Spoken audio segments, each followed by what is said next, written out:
Hey guys, welcome to the Rusty Beauty's garage and to this beautiful 1960 Triumph TR3A, I believe it is.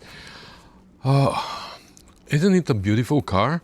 So let me tell you quickly what I know about the car because I don't know much. The owner picked it up, I believe, from somebody else who picked it up from a barn where it was sitting for a very long time. That's my understanding because he was telling me that when they picked it up, they started it and it ran for a while, but now it's not running. So that's how I think it was. Like, I didn't ask too many questions, but that's my version of the story. Somebody picked it up from a barn where it was sitting for a long time. They started it, it ran.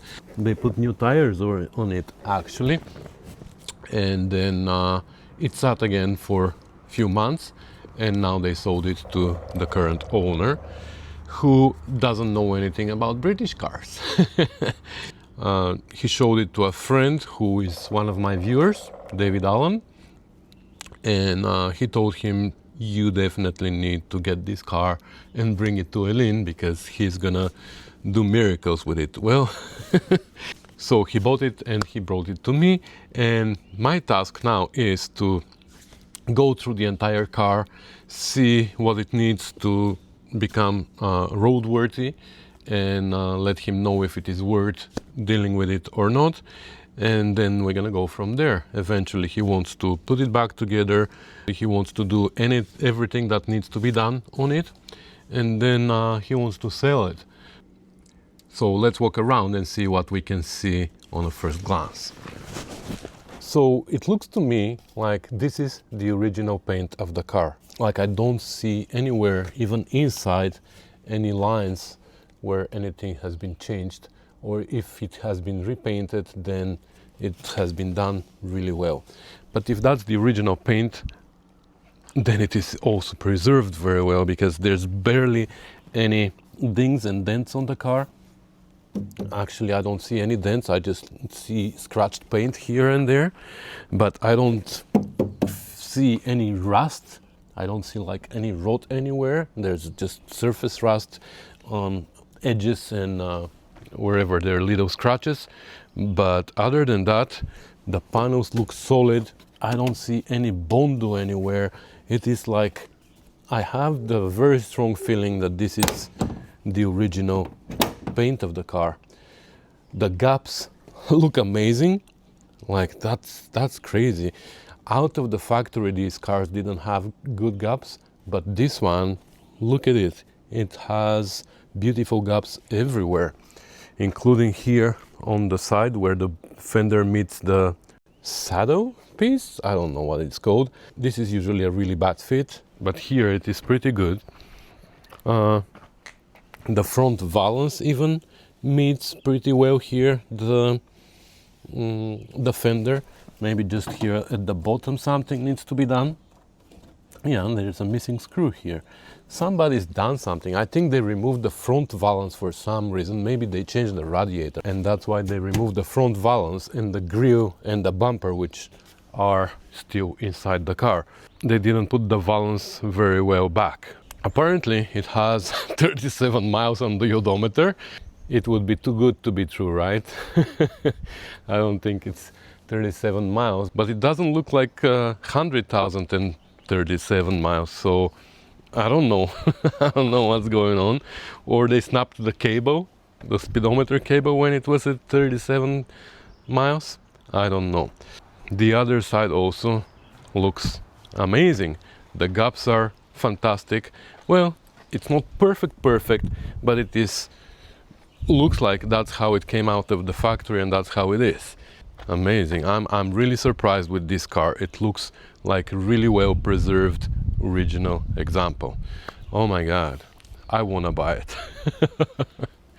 You know, there's a little bit of bubbles here on the paint around the windshield frame mounting point, but other than that, this car only needs a little bit of attention body-wise. Now we're gonna go underneath and we're gonna check the frame later, but for now I only see good things. I'm impressed. The engine bay is dirty, but it's not rotten or anything. Even under the master cylinders there, it doesn't look rotten. The battery tray, I see there is a plastic one installed, so we're gonna pull it out and we'll see what the condition of the original battery tray is, because that's a very weak spot, as you know. So if it's sat with an old battery, maybe it rusted through, but anyway. It's missing the radiator cap. We're gonna have to find one. And I see that the nuts from the valve cover are removed, so somebody's been there doing something. We'll see what's going on there. I think it has an overdrive. What's the commission number? The commission number says TS44030L. I don't know what L stands for. Left-hand drive? Maybe. I don't know. But it looks like it has an overdrive because it has the switch here, which would be great as well. So, oh my God. I think that was a great find. I don't know what they paid for it, but I think it was a very, very, very good find for the owner of this car. The driver's door doesn't open. The handle spins like 360, 720, etc., etc. But I don't know how we're gonna open it. I think, oh, actually, I think I can. Oh, okay. What do you think about my car theft skills? Okay, let's see how the brakes feel. Well, solid pedal. Do we have clutch? No, no clutch. Okay. Well, I think we should go through the motions here, check the oil, see if it turns over, and if it does, check for spark, check the fuel system, and you know, all of these good things, because they told me that it ran like a few months ago. It ran, now it doesn't anymore. I'm pretty sure it turns over, but let's make sure we have oil and all that before we try to crank it. I don't even know if the battery is dead or what the situation there is. I hate when these things are smarter than me. Like, I want to check the battery. Doesn't V stand for voltage? Apparently not anymore. 8 millivolts right now. Okay. Oh, actually it has juice in it. 12 volts. Minus 12 volts, but now 12.1. Okay, let's put a battery charger on it while we are dealing with everything else. Nothing. That doesn't look good. Didn't they run it? Oh wow. There's just a drop at the end and it looks like a good oil, like new oil. Maybe they changed it, but really, it is way below the minimum. We're gonna add a little bit before we turn it, but it looks like good oil, so probably they changed it. But we're gonna have to make another oil change. Let's see why they removed the valve cover. Nothing seems to be broken or bent. I wish we can make one turn. Is there a crank somewhere? Let's see if we have a crank. Tan tan tan! We have a crank. That's a problem.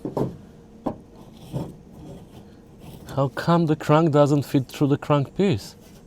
I'm missing something here. Huh.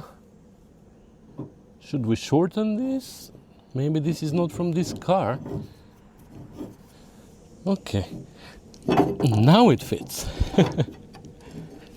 Will it engage though? No? It doesn't engage though. Ah, so that's not a TR3 crank, I guess? Well, no luck with that. Well, in this case, let's remove the spark plugs and try to crank it. They said that it was turning over before, so we should be able to. Let's just pay attention to the firing order, where number 1 is, because sometimes when they do stuff on the engine, they engage the distributor driving gear in the wrong way, and then the first cylinder is somewhere else, not where it belongs, and then you have trouble putting everything back together. But yeah, number 1 is where it belongs. Then 1, 3, 4, 2. Yeah, okay. Let's take this whole thing out of the way.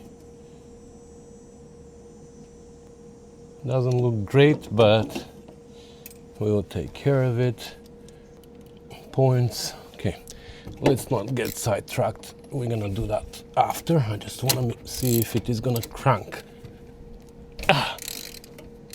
Okay, my phone overheated from the sun. I turned off the camera. So anyway, I took the spark plugs out, and they are pretty fouled, and they are 2 different types actually. 1, 2, and 4 are Champion 86C. I don't even know what that is. And this one is AC Deoku, I guess. R465Z. So we'll probably change those. But yeah, the spark plugs are out, and I want to see now if she's gonna crank.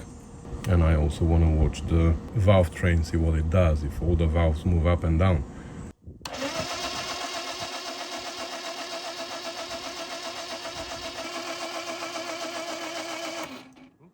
Everything goes up and down, no problem, right? Good. So let's check. Oh, smells like old fuel. Okay, in this case, we're gonna top up the oil, and we're gonna put the valve cover on.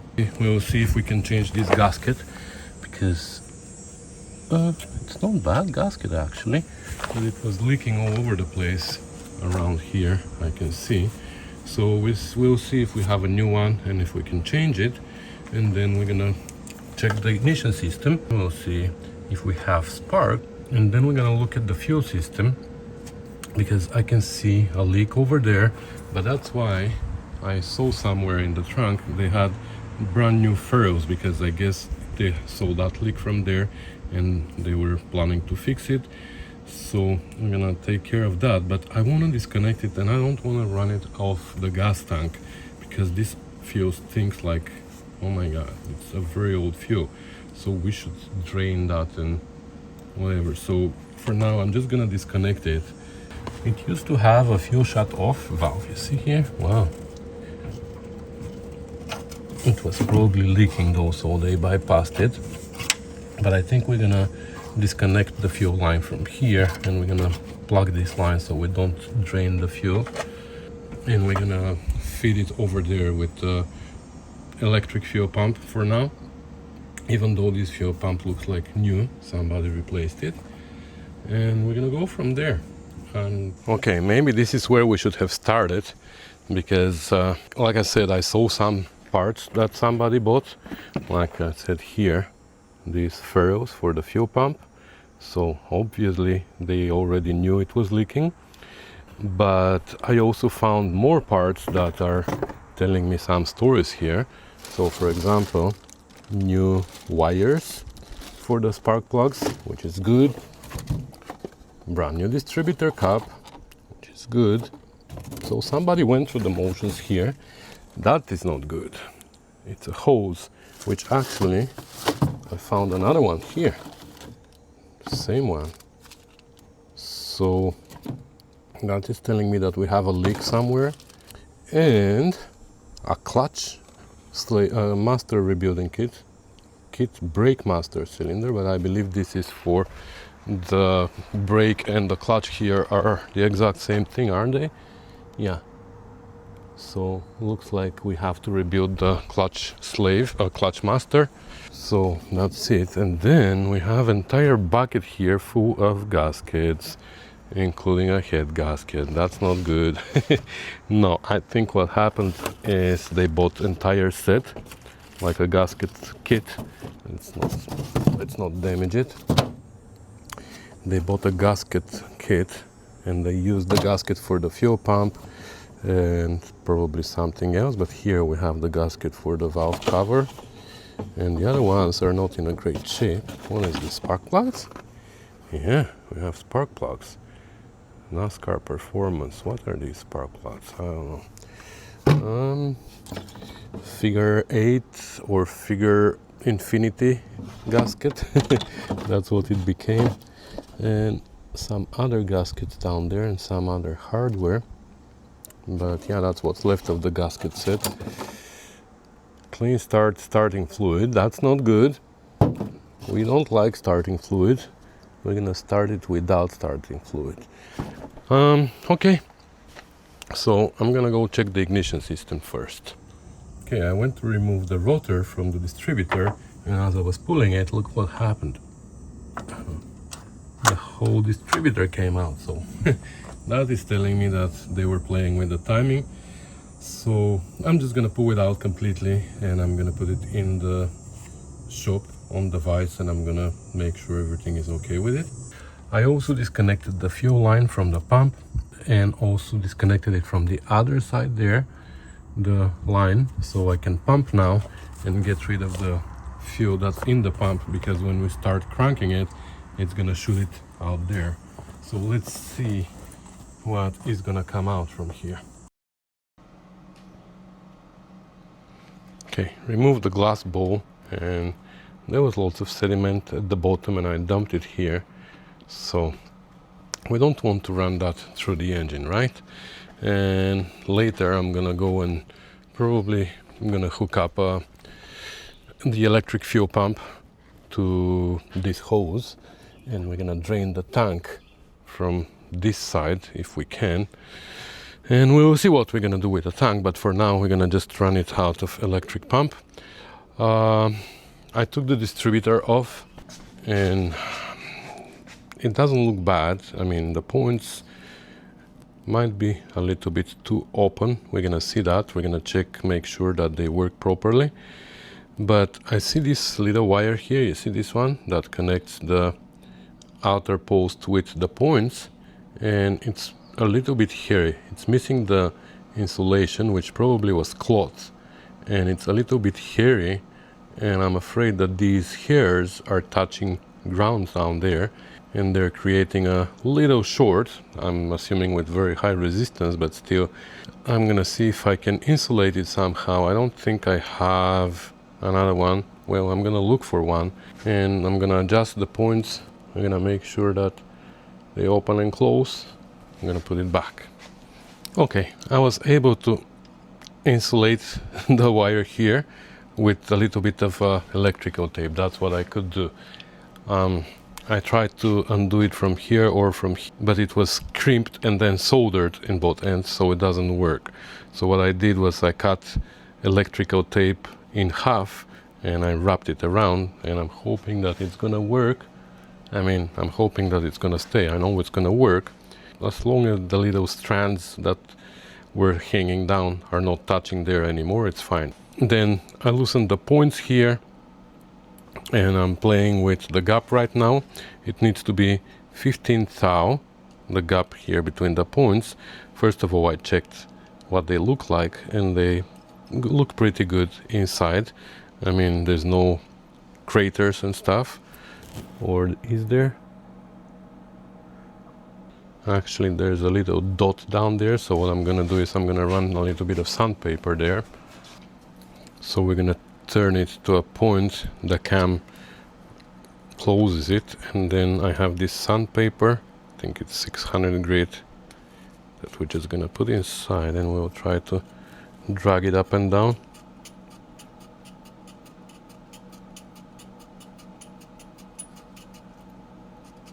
Okay. Okay, now we're gonna put it on the cam right here, the highest spot, and it needs to be 15 thou, and I think it's right there. I mean, I played with it already, so let's tighten it.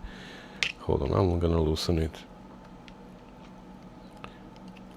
Okay, so we can turn it this way to open the gap.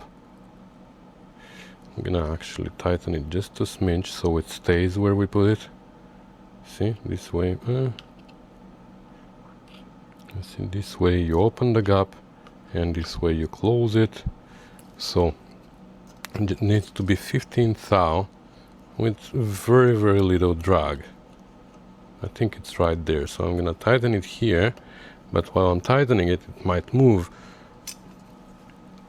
So we're gonna double check. Yeah, that's good. And it's just on the top again, on the peak of the cam. Okay. And we're gonna take the rotor and we're gonna sand a little bit the face here as well.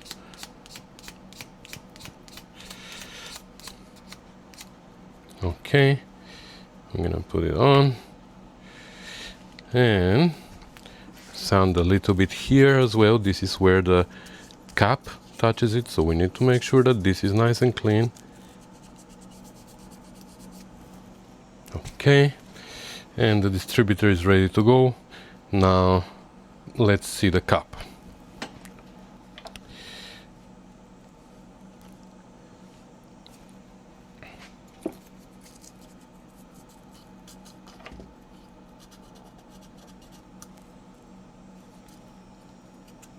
I know we have a new cap and new cables, but I'm trying to avoid extra work before I talk to the owner.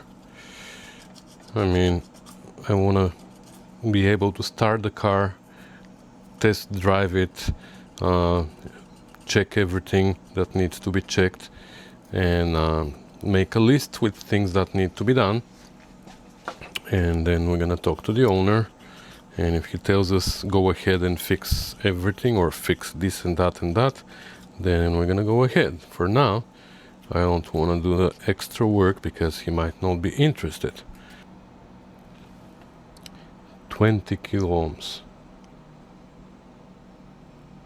Okay, I don't remember what it was supposed to be, but let's check them all.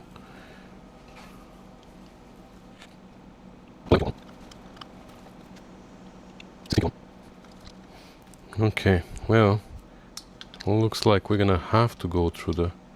Yeah, look at that. The center one to the coil doesn't show any resistance. It's open loop. So you know what? Let's deal with that too. I'm gonna put together the other cap. Okay, then 1, 3, 4, 2. Let's put 2 here.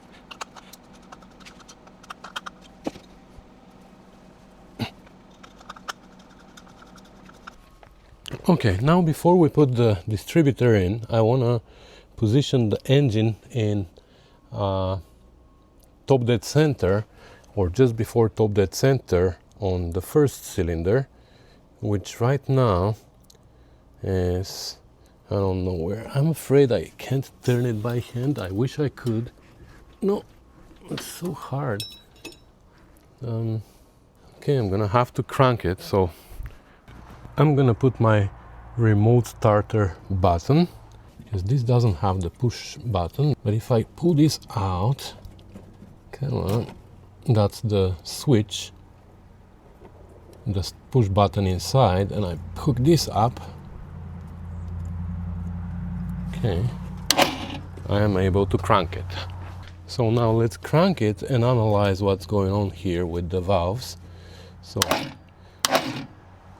So first cylinder, the exhaust is going down, so it starts to open now. When it opens all the way and it closes, then the intake is gonna start to open and close. And when it is closed as well, the next top dead center is gonna be our firing stroke on the first cylinder. So there you go, it went down now. And now somewhere here, if I can see the top dead center on the pulley, is our top dead center. Let's see. It's hard to see it though. Got it. I think I got it. Somebody put a mark there. I don't know. You're not gonna be able to see it, but this is just a little bit before top dead center. I can see it. So this is our firing stroke, top dead center, right?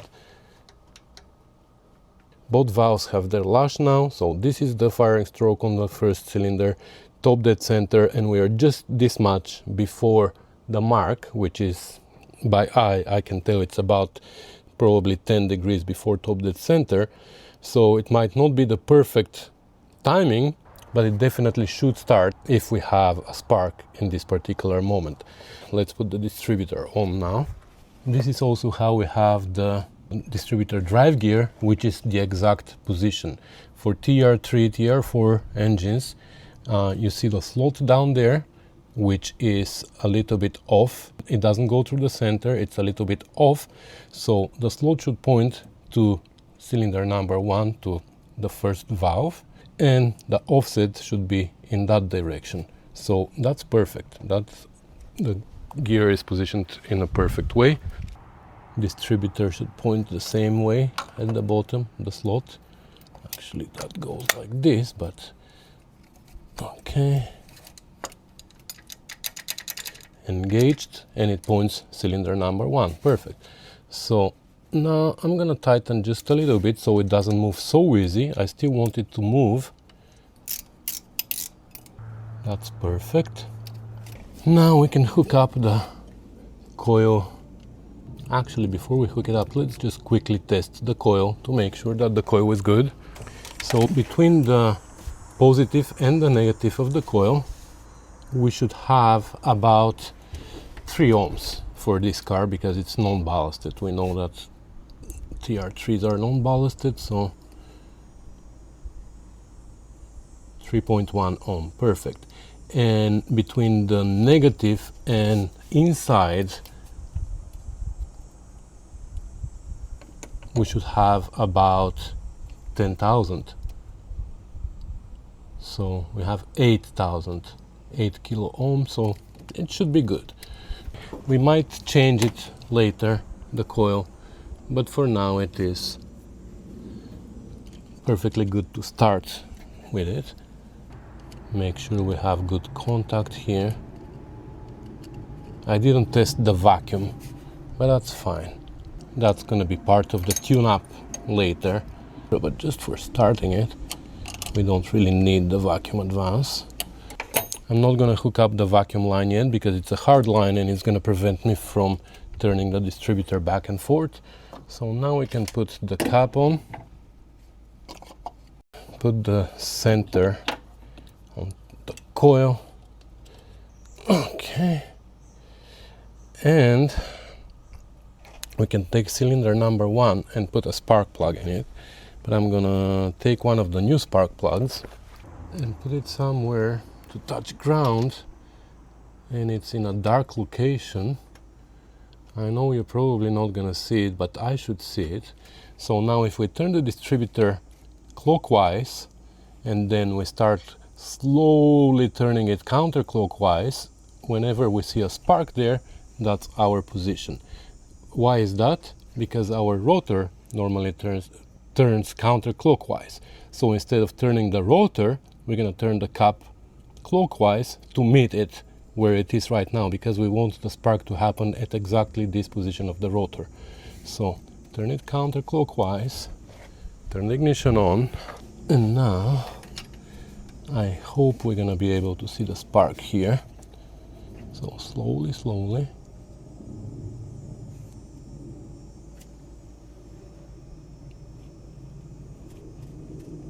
No spark. Why no spark?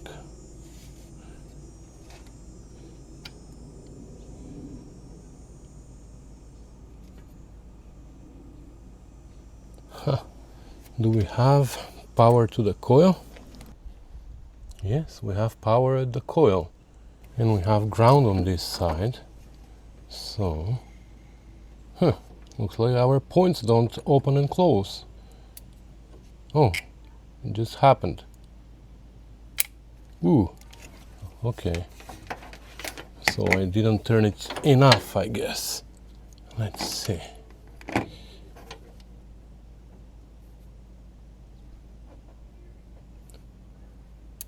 There you go. That's exactly where the timing is. Perfect. So I'm gonna turn the ignition off now. So that's a little bit off of vertical here. But I'm gonna tighten the distributor now.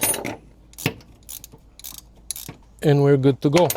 So I'm gonna put the 4 spark plugs now. We're gonna plug the wires again. 1, 3, 4, 2. I'm gonna gap the plugs. They need to be 25 thou, the gap here. And I'm gonna put them on. We're gonna top up the oil.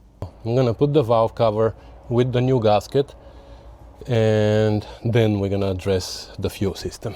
Okay, the spark plugs are installed. The valve cover with the new gasket. I haven't topped the oil yet, but I'm gonna top it up. I'm just gonna go ahead and I'm gonna change this hose as well, because it looks like this is the hose that's been leaking. Otherwise, why would they buy a new one? And then we're gonna fill up the system with coolant, and we're gonna put a cap. I'm gonna have to find the radiator cap somewhere in my parts, and then we're gonna have to hook up a fuel line to the carburetors directly. I don't think I'm gonna do anything with the carbs yet. I'm pretty sure it should start like that, and then we're gonna crank it.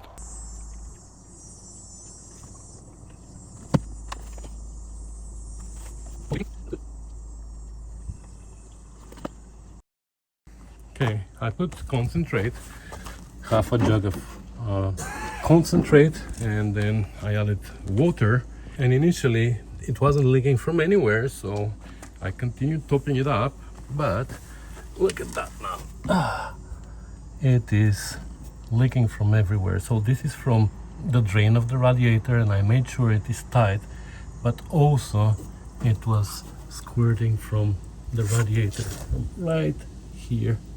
It was like literally pissing.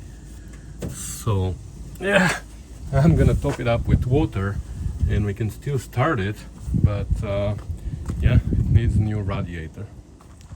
Okay, I topped it up with water to the brim, and I closed it, and actually it stopped leaking a lot. It's a little bit, but it's not crazy, because look, it's not a crazy amount. So anyway, it's gonna continue leaking. It still needs a new radiator, but I think we can safely start it like that. So I hooked up a fuel pump to the carburetors, electric one going into a jug, and let's plug in the power. I ran wires from the battery here, and the ground is connected. Let's connect the positive now. Okay, and check for leaks. Whoa! Do you think there's a leak? Okay, what happens is this is overflow of this carburetor. Looks like the float is stuck open. So I guess we need to open it. This one didn't overflow.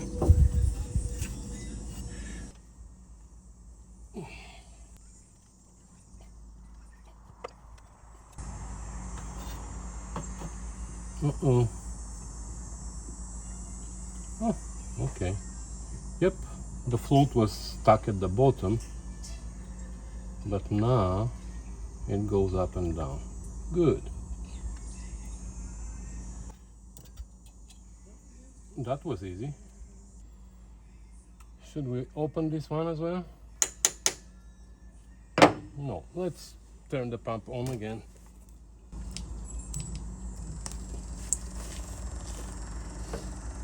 Okay, not leaking now.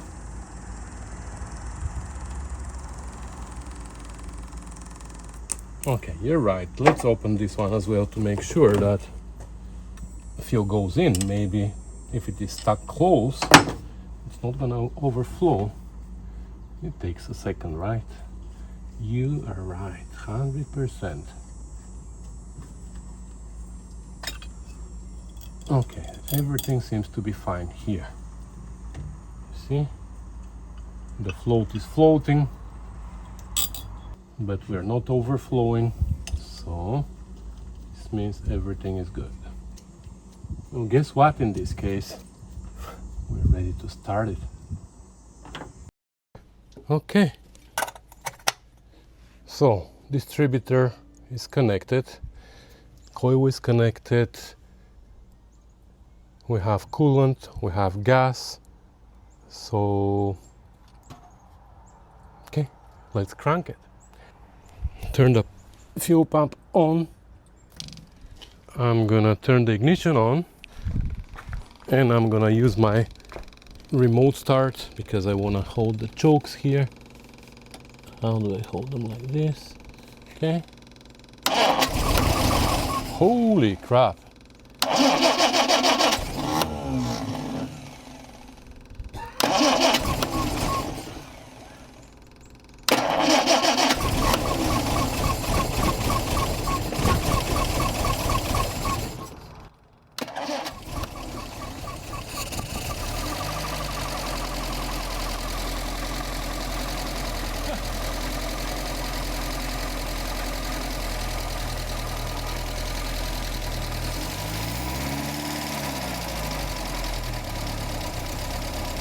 This is from wherever it was in the old fuel pump, the mechanical one.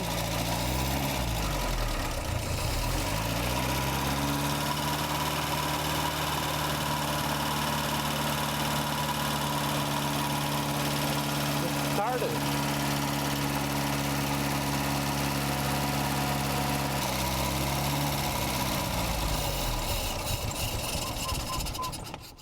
Why did she die?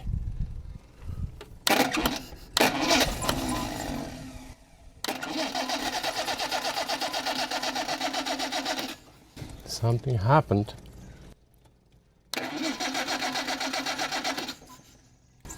What happened, baby? You were just running. Looks like we ran it out of gas, but why? Let's check the floats again. Maybe now we are closed all the way. Yep, no gas here. Okay, I'm gonna have to take the bot needles out and clean up there. Okay, so it looks like there was gummed fuel inside here, and it was preventing the needle from coming down on just by gravity. It was staying up, so I sprayed carburetor carb cleaner, and cleaned up a little bit the tip of the needle here as well, and I blew up with air. Well, you see, oh, it's coming down. So I'll do the same for the other one, and we're gonna try that again before we run out of coolant. You see, I should put something to collect it actually.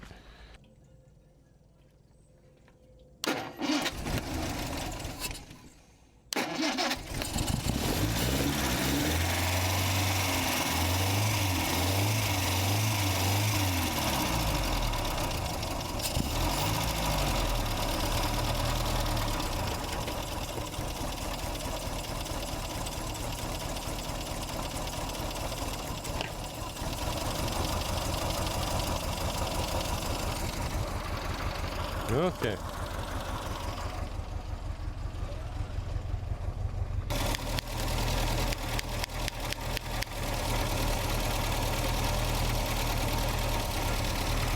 Started leaking from the overflow here, but I rebuilt it.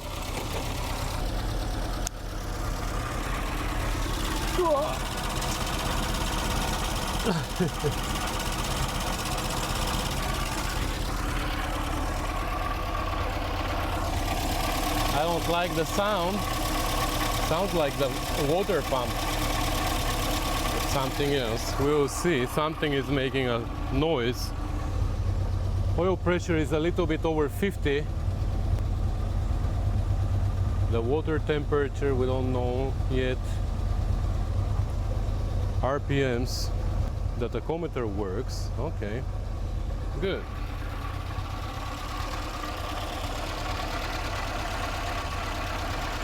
I'm gonna go bring my stethoscope.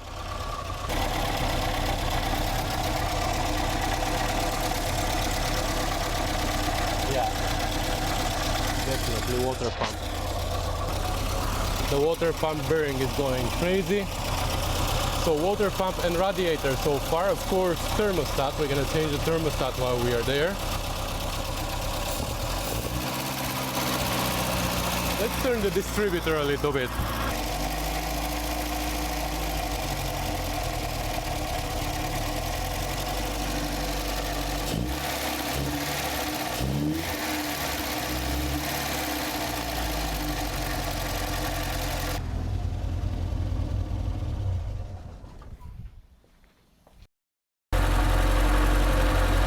Okay, I just recycled whatever was whatever leaked out. I put it back in the radiator, and look at this. Like, in really short time, it starts at feeling this, but the temperature now is good. 180, 190. So I'm hoping that everything else is good. Unfortunately, we can't proceed any further until we change the radiator and the pump. I can rebuild the clutch master, and try to literally drive it on my driveway quickly, or maybe a little bit on the street, just to test the gears to see if it goes through first, second, third and fourth and overdrive. But for now, I'm afraid with such a big leak, but now it stays. Yeah, what we can do is like fill it, top it up, and literally go out on the road, first, second, third, fourth, reverse, come back before we lose all the coolant. Now, how things work here is the brake and the clutch masters share the same reservoir here. So I'm not really sure why they determined that the clutch master needs to be rebuilt, not the slave or bot. But let me open this and see. I don't know how I'm gonna open it, but actually can't really do that because half of the bracket is missing, and right now what's holding it there in place are the two lines. And it's pretty well seized here. Oh, actually, never mind. Just kidding.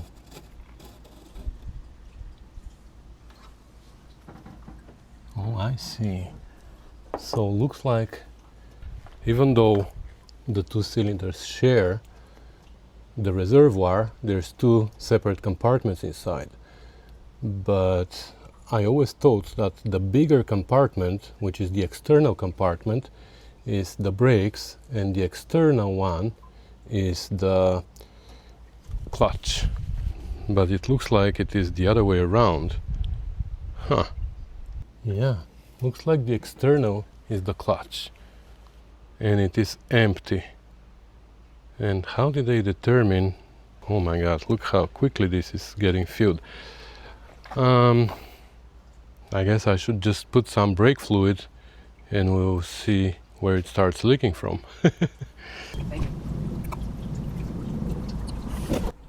I just feel it. If we find the leak, we can always suck it out with the vacuum pump. But maybe there's no leak. I don't see anything leaking. No, top, bottom sleeve, nothing is leaking. Let me try and pump on it a little bit.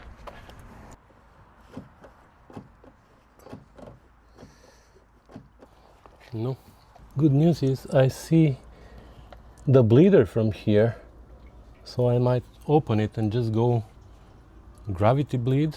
Do you think it's gonna work? Okay, I was able to open the bleeder down there and it started coming out by gravity, but still I don't have a pedal. So what I can observe here is that I can actually push this in with nothing. So this tells me that the piston inside is seized in that position. So yeah, let's take the master out and rebuild it. Okay, this means we have to suck out the external part of the reservoir.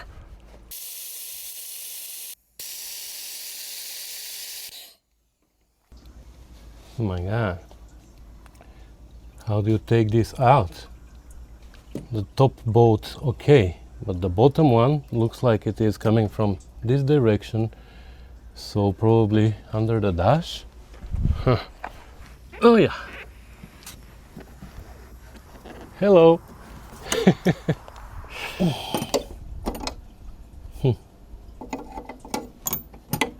By the way, the windshield wipers motor is missing too.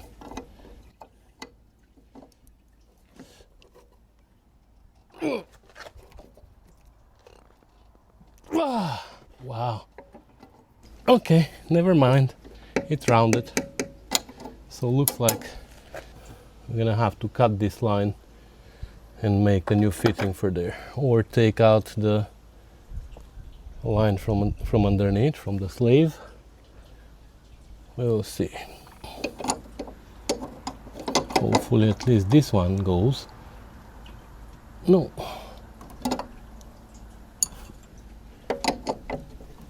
Such inconvenient spot here.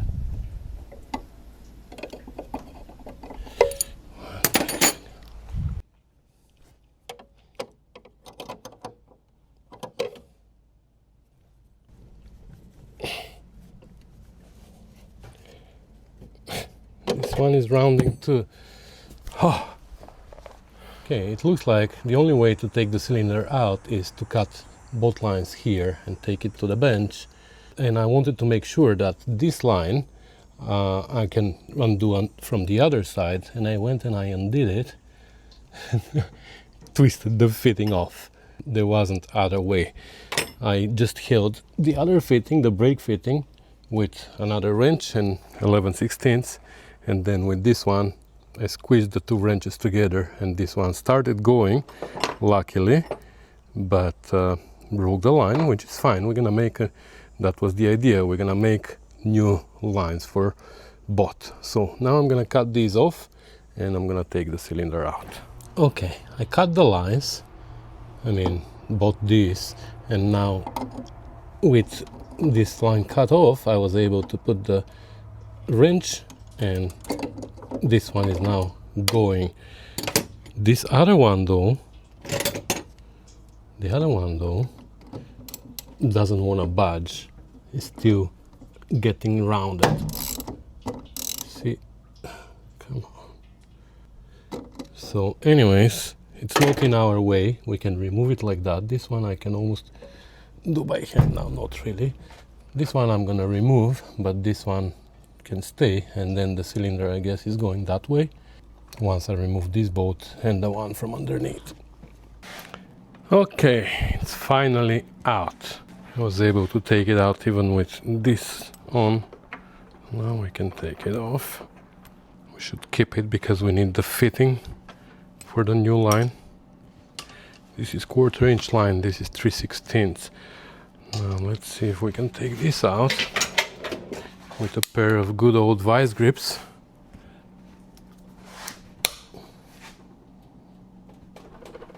Wow. Come on. Don't make me bring the liquid wrench, because you can't be tight if you're liquid. No, we're not gonna do that.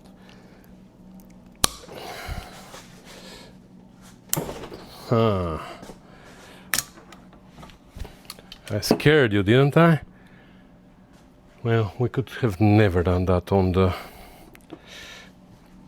the car. So I'm glad we didn't waste any more time. This fitting we're gonna have to replace. Yeah. Bubble flare and regular 3/8/16 or 3/8/24 fitting. And as a matter of fact, I might need to bring one now and plug this hole so we can blow air in this one in order to take the piston out. But first let's take this out. So there's a circlip here inside, which if we can find the end, we're gonna be able to squeeze it. I think it's here at the bottom. Let me pull you back. No, okay. This is what the circlip looks like. Pretty sure there's a new one in the kit, but we'll see. And there's a metal washer here inside, so the circlip keeps this compressed there so the push rod doesn't come out completely. Wow, actually did it just start moving, or we were able before to push it in and out like, huh. Okay. That wasn't happening until now. Anyway, now that we have it out, let's take it out. See, now it's pumping, making a mess of my toolbox. Come out.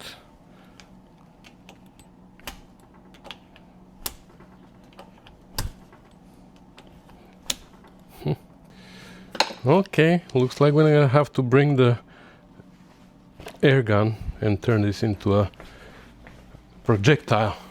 Okay, so we're gonna hold the piston here, we're gonna block one hole and we're gonna blow into the other. There you go.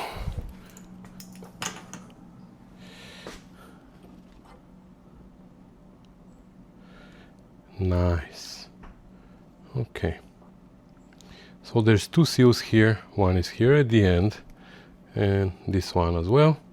And I'm not sure if there's a seal here at the end. I think there is a seal here at the end as well. So we're gonna change them all since we have them. I'm gonna go wash this in the parts cleaner and we're gonna inspect the bore inside. Okay, cleaned up the master and it's actually in a very good shape inside. No scratches, no nothing. So I'm happy about that. Now let's see the internals, what we have, what we don't have. I think we have everything apparently. Okay. Huh. Interesting.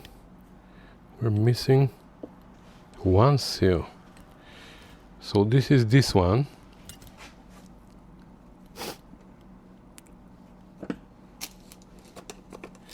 But what about this one here? This is like an O-ring. Let me go check in the car. Did it fall out of the box? Well, unfortunately, I can't find it in the car. But this one is the one that is important. This one seals the fluid. This one just prevents debris to go inside. So what I'm gonna do is I'm gonna take it out. Looks like it's pliable. So we're just gonna take it out and we're gonna clean it and we're gonna reuse it. I'm gonna put it last. Let's take this stuff out here.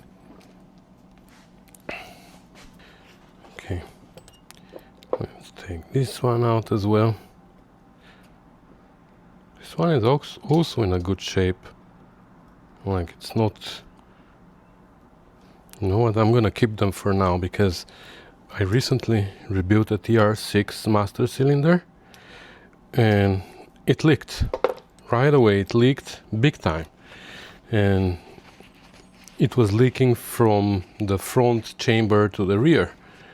So it was literally, when you press the pedal, the fluid, instead of going into the front brakes, it was going around the seal and into the rear reservoir compartment. So I was literally seeing, as I pushed the pedal down, I could see the level in the reservoir of the rear brakes rising. So I ended up taking out the new seals and putting back the old ones, and it worked again. So anyway, I'm gonna go clean this up and this as well. There's another seal here. We're gonna take this one as well out and we're gonna keep them. These actually are super soft, nice and soft, so I'm gonna go wash all these. I'll be back. Okay, so we can put this again, this new one again. Now there was we have Greece here, right? Greece is just south of Bulgaria. In case you don't know, we are neighbors with Greece. And Turkey is also south of Bulgaria. So it is Bulgaria, Greece, Turkey. Okay, just making it a little bit lubricated. It goes with the wider part towards the inside. So this is the outside of the piston, right? So the wider part goes inside like this. And then here I'm gonna wash this one as well. Okay, I don't think there's any problem with this one.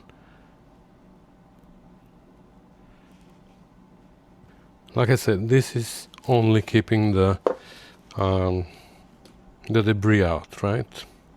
Okay, I should have done that earlier, but whatever. Okay, now the other part, this new one goes like this. You see this profile here needs to fit inside here.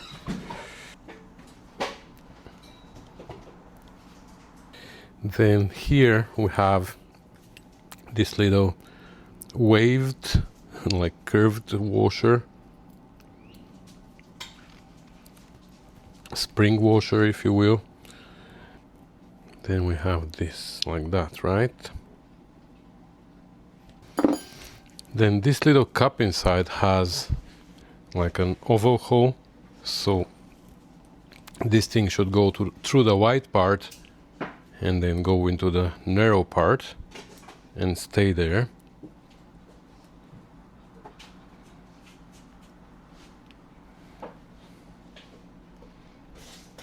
Like that.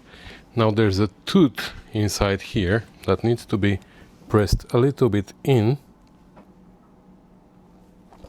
Not too much, but just enough, so when it goes over this ridge here, it clicks and locks it in place. But in the meantime, we have to keep this plunger in. So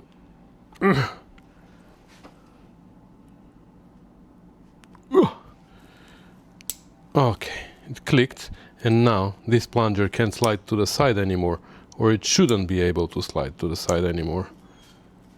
So it can't go towards the wider part of the oval and come out. So that's it. Now we can grease the bore inside and we can push this inside.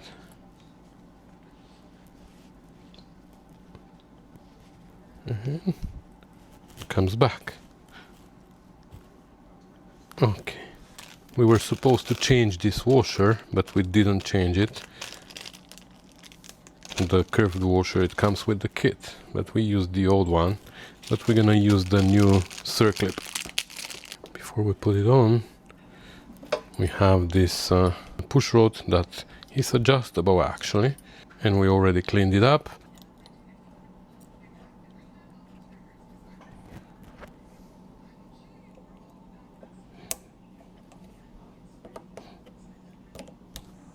Okay.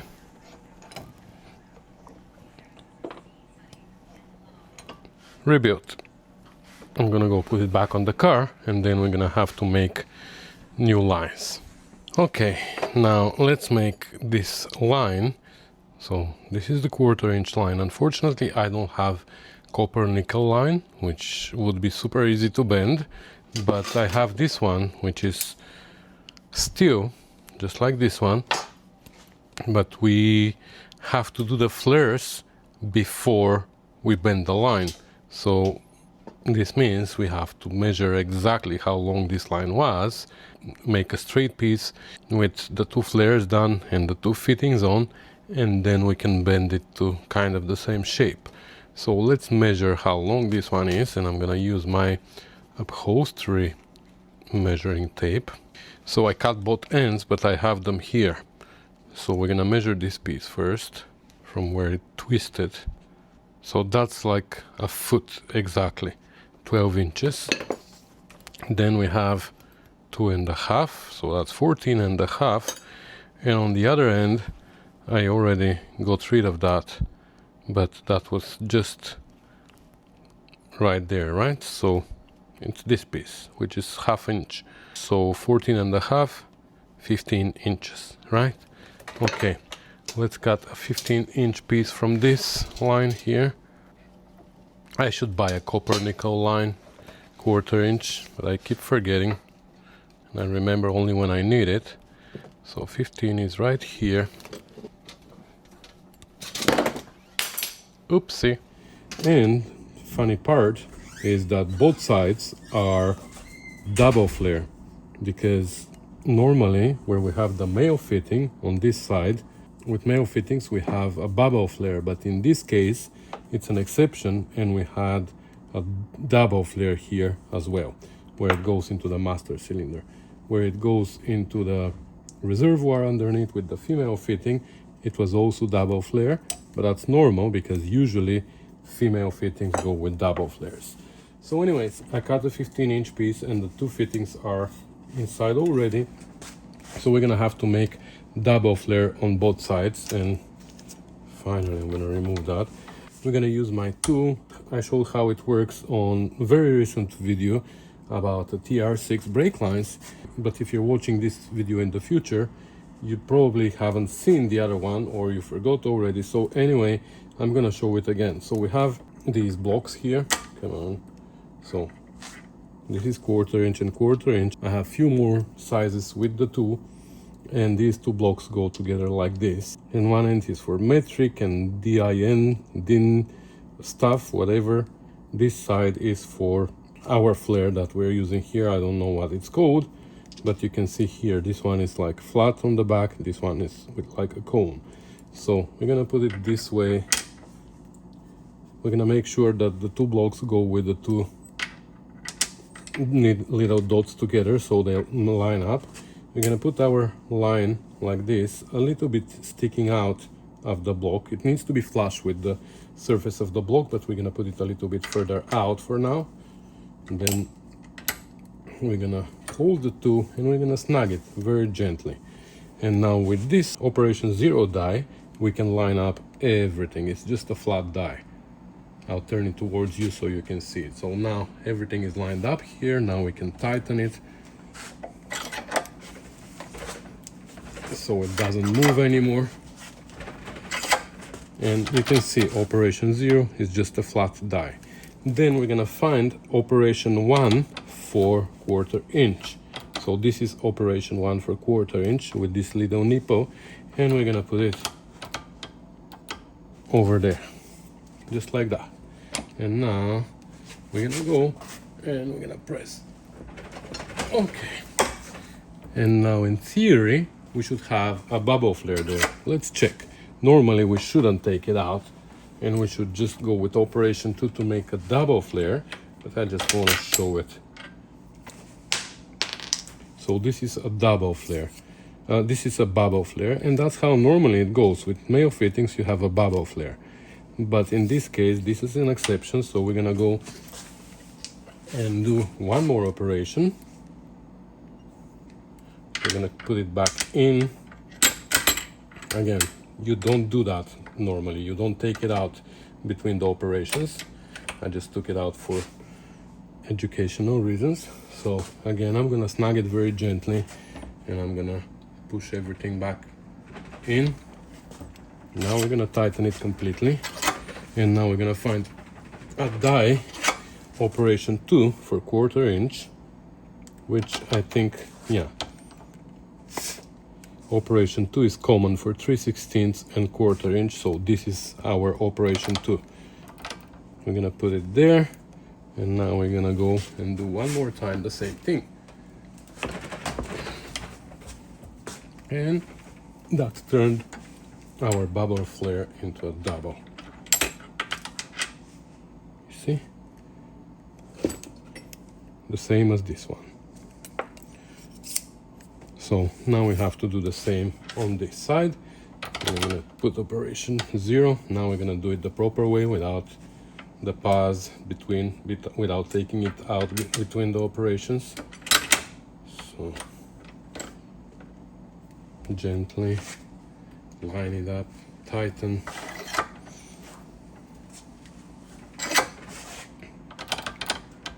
Quarter inch operation 1.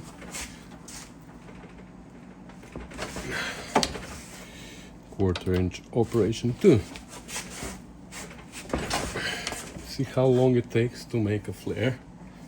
I love this tool. There you go. Okay, And now the hard part is to bend this the same way as this was bent. Okay, good luck. Wish me good luck.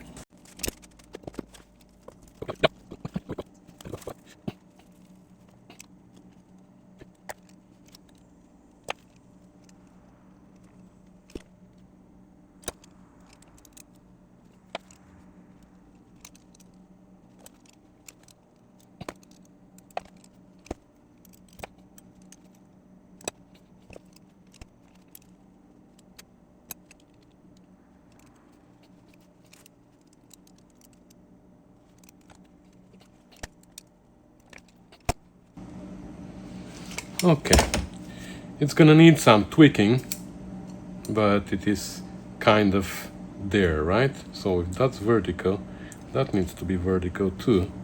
So I don't know, we will see at the car. Okay, that wasn't easy. It required a lot more tweaking here on the spot, and I put it on and off multiple times, but it goes in easy from behind, and now it is connected. Unfortunately, my tool is not perfect and leaves those marks, but it is what it is. So it's hooked up here, hooked up there. Now we have to make this line, but looks like this line is not as per the original. Somebody replaced it, and there must be a flexible line from the slave cylinder to somewhere in the middle, and then from here it's a solid line. But I don't have the flex line. We're gonna have to order the proper one if we wanna do it properly. So for now we're gonna do it the same way as they did it. We're gonna make a new line from there, or we can just take this one and flare it. Actually, that's what we're gonna do. We're gonna take this one out, we're gonna flare it, and we're gonna put a new fitting there, and we're gonna bolt it to the cylinder, and we're gonna be ready to bleed it. The thing is though, it's almost dinner, so I'm not gonna make it today, unfortunately, but we're gonna continue tomorrow. So I'm gonna push it back in the shed. I'm gonna go have dinner. After dinner, taking my fire restored TR6, and I'm gonna go visit David, Mr. Chef Tash. He needs some help, so we're gonna go help him, and tomorrow we're gonna come back to this baby. I'm looking forward to driving her. While I was dealing with the clutch, I collected whatever was leaking from the radiator and I put it back in jugs, so we're gonna reuse it tomorrow. All right, so it's the next day, and I already went ahead and took this line out, removed it from the slave cylinder down there, took it to the bench. I put a new fitting on this and flared it, bubble flare, and connected it back here and back there. So this is the steel line. So if the owner of the car decides to go ahead and make everything work properly, then we're gonna worry about this line. We're gonna make it out of copper nickel, and we're gonna fish it a different way. I guess it goes this way and then it goes down. I don't know how it goes, but we're gonna figure it out. Here there's also the oil pressure line. Looks like it is very corroded. It's gonna need to be replaced, but for now, just to test drive the car, this is perfectly good. So now we have to bleed the system. We're gonna have to refill it again and bleed it, and I totally forgot that somebody donated this long time ago. This is actually a very neat thing. It's a one-way valve that helps you bleed the system without assistant. I already tested it with air. I tried with my mouth first and it just didn't open, and I thought it was clogged, but actually it requires quite a bit of pressure to open the valve in one direction. So I went to blow with the compressor, and initially when I blew air from here, the line disconnected here before the valve opened. But then I looked at the box and it shows this little strap here, and which actually goes over the two hoses, and now it works perfectly. Now when I blow air from here, the valve there opens. And this side is the same. When you put it over the bleeder, you slide this over and it should keep it there because the pressure is quite a bit strong. So I'm gonna go connect it to the bleeder on the slave.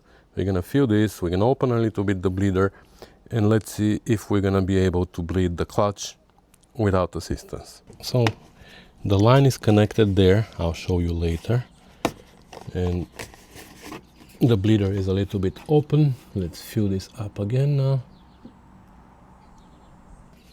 I'm surprised there's so much fluid for the clutch system and so little for the brakes. Do you think that might be reversed? I don't think so. These lines looked like they were the original lines. But I'm always thinking that there must be more volume for the brakes and less for the clutch. But anyway, I'm gonna keep this open for now. So let me go start pumping.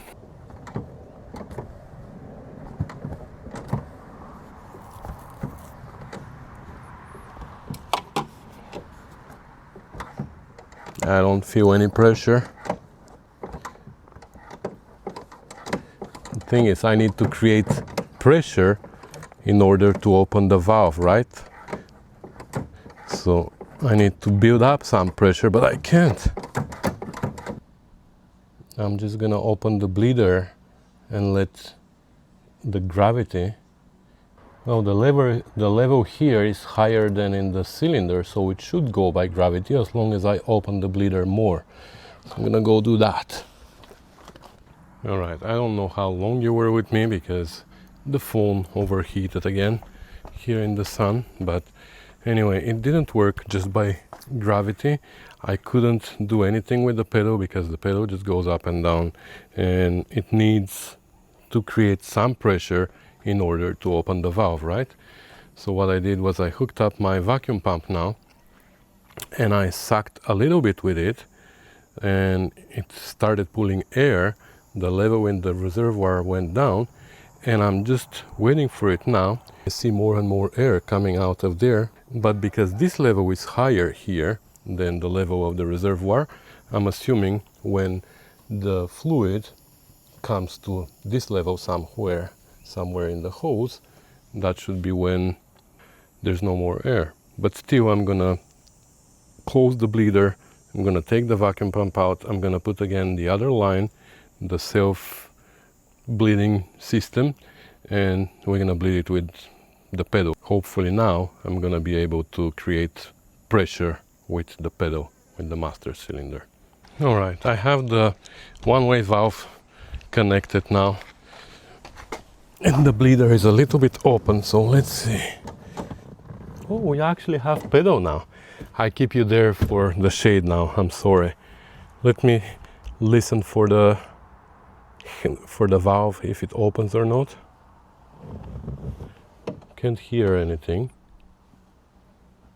But we actually have pedal now. Okay, let me see how much fluid we have there. The fluid didn't go down a lot. And there's a little bit inside the container now. That's good.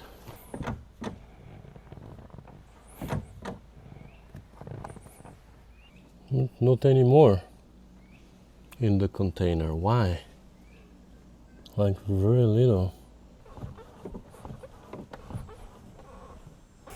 Yeah. No. Alright, so it didn't work very well with that line. Unfortunately, it needs a lot of pressure in order to bleed. But in order to have pressure, I need to bleed. So it's catch-22, right? So it didn't work very well. But I called my girlfriend, she came and she helped me. She doesn't want to be filmed, so I didn't film that. But it went very, very easy. With just few pumps, all the air was out. I was able to bleed it from here. And I haven't even tested the pedal yet, but I saw that when I closed the bleeder and she pumped on the pedal, the push rod was coming in and out. So obviously we have clutch. Let me try it with my foot, but I'm sure we have it. Try it with my left foot. Oh yeah. Nice and solid pedal. Pushing back on my foot now. So we can go for a drive finally. I just need to fill the radiator again, and I'm sorry, but this time we're gonna fill it up with this coolant. And I'm not gonna sit underneath and collect it all the time, so it is what it is, just pure water, so I can just let it drain after that. There's probably more coolant inside the engine that remained in, so we're gonna lose that, but whatever. There you go, starts leaking right away. I wish we had a better radiator. I mean, I have a radiator from my TR3 that I can put on, but is it worth changing it just for a test drive and then changing it again with a new one? I don't know. Let's see what's gonna happen. So, oh, we need the fuel now again. Oh my god. Can I put this here? Is this gonna be long enough? Oh yeah. Actually, that's gonna work pretty well. So what I'm gonna do is this time I'm gonna hook up the fuel pump to the coil. So when we turn the ignition on, the fuel pump is gonna turn on as well.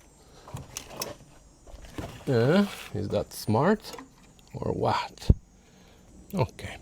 We have a fuse on the line in case something touches somewhere, but I don't think it will. All right. Let's see if the pump is gonna turn on when we turn the ignition on. Yep. Let's see if it is gonna start. I'm gonna pull the choke from here.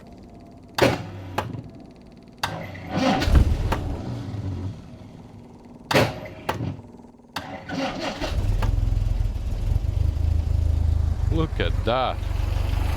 Whoa. Where?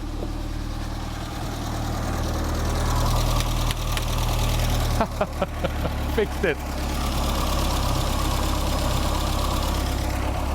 So the carburetors need to be rebuilt, definitely. Taken apart and cleaned because the float was just stuck.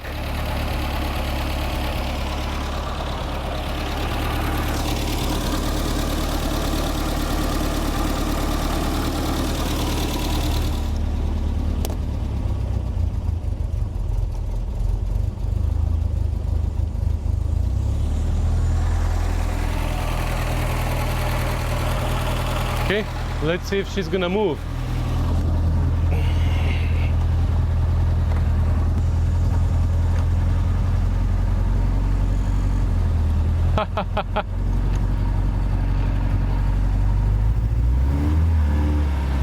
Yep, and we have brakes.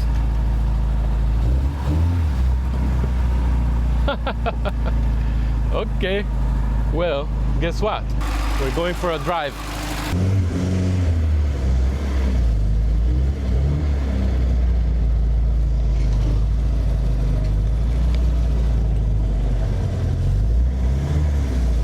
So much better in the shade.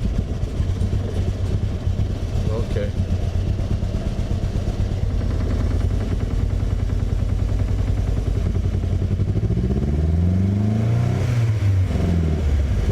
Running on 2. So I'm guessing one of the carbs is stuck.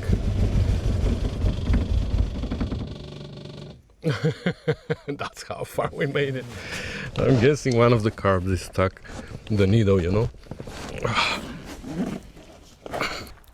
Okay. Rebuilding, rebuilding, rebuilding, rebuild. Try that again.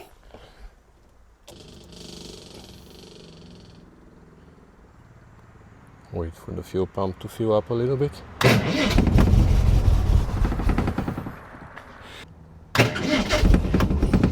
Come on. Not leaking, right? Okay, I'm just gonna jump in. I'm assuming it's gonna start.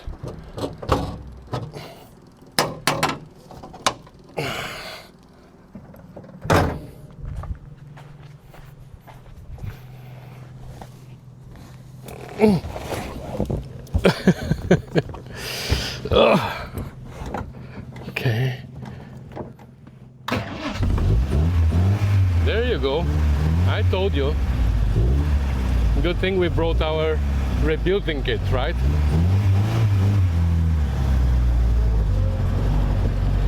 I just want to go through all gears and make sure. Maybe we can even test the overdrive.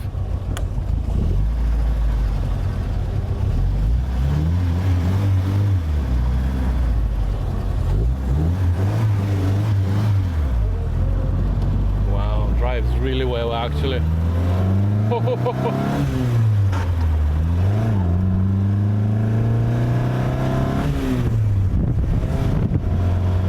Not used to the clutch.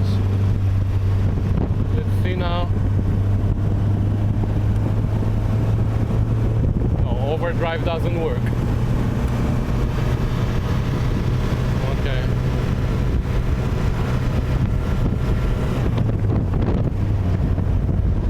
Wow, drives really well though. I'm happy. But I don't want to go too far, so let's turn around somewhere here and go back. Looks like the overdrive is not working, that's the only thing.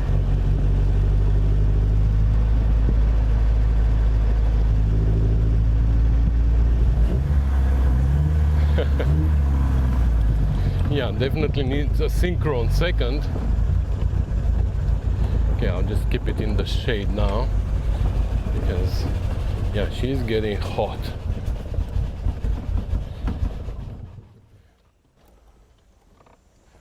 Look at that, even with the ignition off. But it doesn't smoke or anything, so I think it's just because it's losing coolant and the housing is remaining empty. The thermostat housing. How am I gonna get out now? I need to fix that door. Okay. Yeah. See, it's not overheating. This is not even hot. If it was overheated, it would be steam. So, I don't know.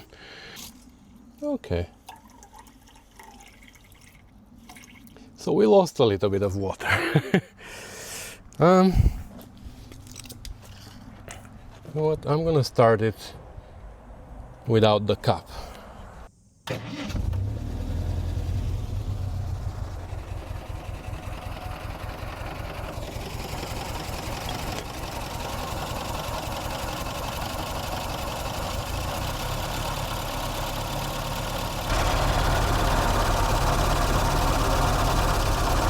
Yeah.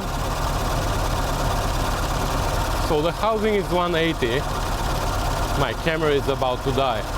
The thermostat housing is at 180 and that's what it shows inside as well. Yeah, I need to charge this. Yeah, now things look good here.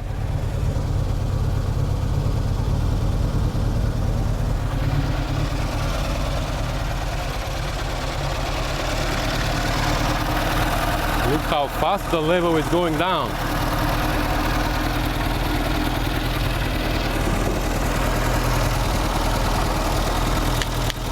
And we're leaking again.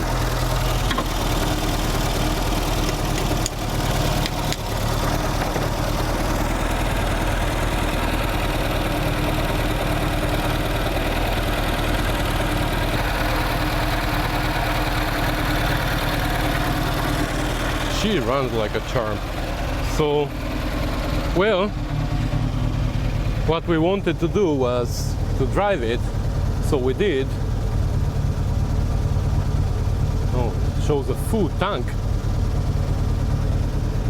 Does it really have a full tank of gas? I don't think so. But anyway, still going down. Like it's not losing so much. Oh, it is.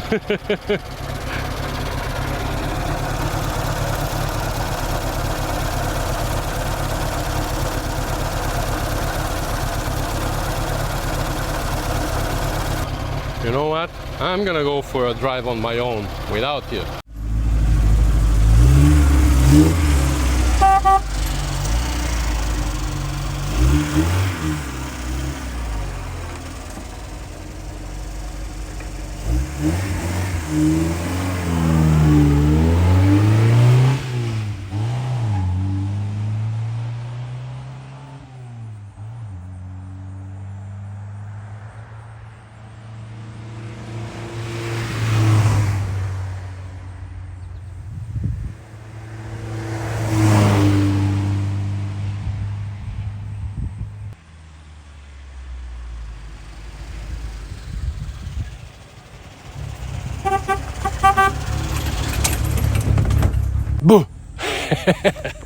I'm here.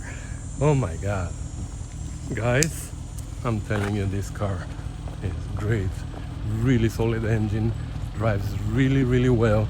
I'm really happy with it. I mean, a little bit the steering, but I think that's common for TR3. That's why they upgrade them to whatever rack. But that's the only thing. It's a little bit all over the road. Okay, now she's getting hot. She stays at 180 until now. And oil pressure, look, she's hot, but the oil pressure is still at 50. And she pulls like crazy. It only needs synchron the second, I think, and the overdrive doesn't work. But other than that, she drives really well. So I'm gonna turn her off. Let's turn her off now. Okay, I'm gonna turn her off. I'm gonna take out those cars from inside, and I'm gonna put her on the hoist so we can take a quick look underneath.